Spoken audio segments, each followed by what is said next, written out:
বৃষ্টির দিনে রাতের খাবারে যদি গরম গরম গোবিন্দভোগ চালের খিচুড়ি আর তার সাথে ছ্যাঁচড়ার তরকারি আর গরম গরম বেগুনি পাতে পড়ে, তাহলে তো বৃষ্টির দিনে রাতটা পুরো জমে ক্ষীর।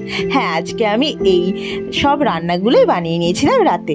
তো দেখো, প্রথমে আমি ছ্যাঁচড়াটা বানানোর জন্য কড়াইয়ে তেল দিয়ে তাতে জিরে ফোড়ন আর শুকনো লঙ্কা দিয়ে সবজিগুলো দিয়ে দিয়েছিলাম। আর এই ছ্যাঁচড়ার তরকারিতে সবজিতে যা যা লাগে সব আমি দিয়ে দিয়েছিলাম। ঝিঙে, পটল, বেগুন, কুমড়ো আর এই লাল ডাঁটা। যেই ডাঁটাটা দিলে না এর স্বাদটা আরও দ্বিগুণ হয়ে যায়।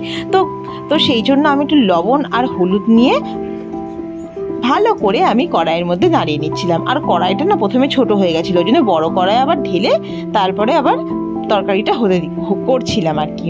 আর পাশের মধ্যে ছোট কড়াইয়ে আমি কটা বাদাম ভেজে নিয়েছিলাম, কারণ এই ছ্যাঁচড়ার তরকারিতে যদি একটু বাদাম পড়ে না তাহলে দারুণ খেতে লাগে। তো সেই কারণে আমি একটু বাদাম ভেজে নিচ্ছিলাম দেবো বলে।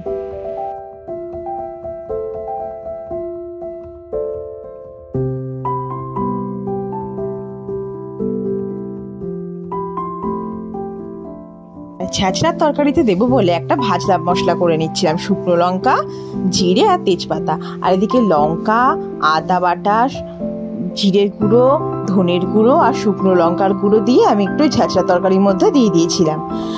তো দিয়ে ভালো করে নাড়িয়ে নিয়ে তারপরে আমি ভাজা বাদামগুলো ওপর দিয়ে দিয়েছিলাম।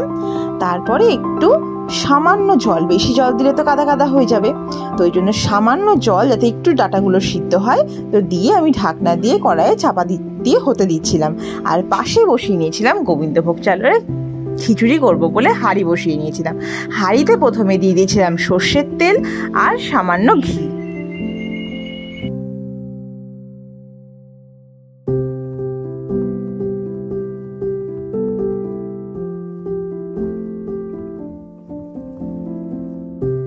আর তারপরে দেখো, জিরে, শুকনো লঙ্কা আমি ফোড়নে দিয়ে দিচ্ছিলাম।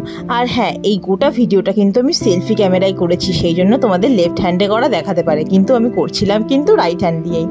তো দেখো, তারপরে আমি ফোড়নে দিয়ে দিয়েছিলাম তেজপাতা, শুকনো লঙ্কা, জিরে দিয়ে ফোড়নটাই ভালো করে হতে দিয়ে তারপরে এই কাঁচা লঙ্কা আর আদা বাটা, তো এইটা আমি তেলের মধ্যে ঢেলে দিয়েছিলাম।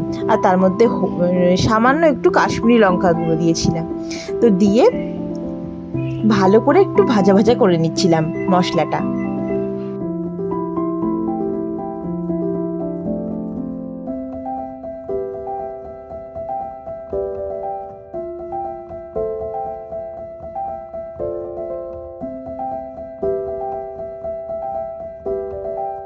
তারপরে কড়াইয়ে সামান্য হলুদ দিয়ে দিয়েছিলাম, দিয়ে আগে থেকে শুকনো কড়াইয়ে না মুগ ডালটা আমি নেড়ে রেখেছিলাম।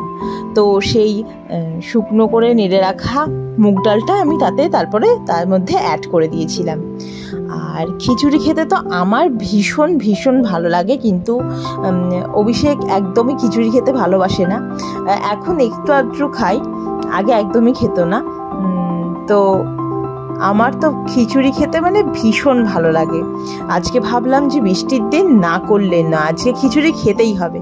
তো সেই কারণে ওকে বললাম, ও বললো হ্যাঁ বানাও, আমি খাবো। তো সেই কারণে আরও তাড়াতাড়ি চলে এলাম রান্নাঘরে খিচুড়ি করতে। তো দেখো, ডালটা দিয়ে ভালো করে নেড়ে চেড়ে আমি তাতে জল অ্যাড করে দিয়েছিলাম বেশ কিছুটা খিচুড়ি করব বলে। আর তারপর ডালটা ফুটে এলে আমি আগে থেকে ধুয়ে রেখেছিলাম গোবিন্দভোগ চাল, তো সেটা আমি তাতে অ্যাড করে দিলাম।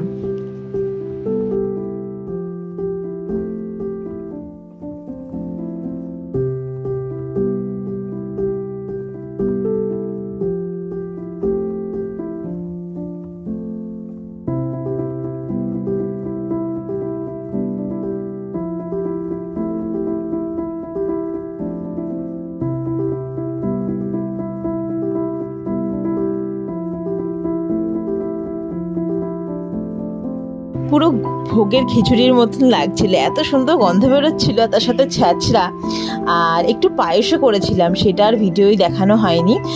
আমাদের জন্য আলাদা চিনি দিয়ে করেছিলাম, আর বাপি আর অভিষেকের জন্য অল্প করে সুগার ফ্রি দিয়ে আলাদা করে দিয়েছিলাম, তো সেটা আর ভিডিও করা হয়নি।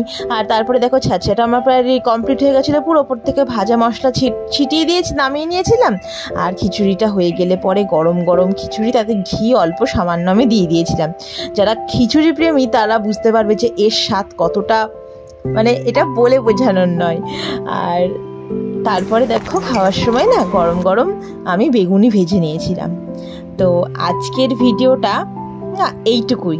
আজকের ভিডিওটা তোমাদের কেমন লাগলো তোমরা কিন্তু অবশ্যই জানাবে।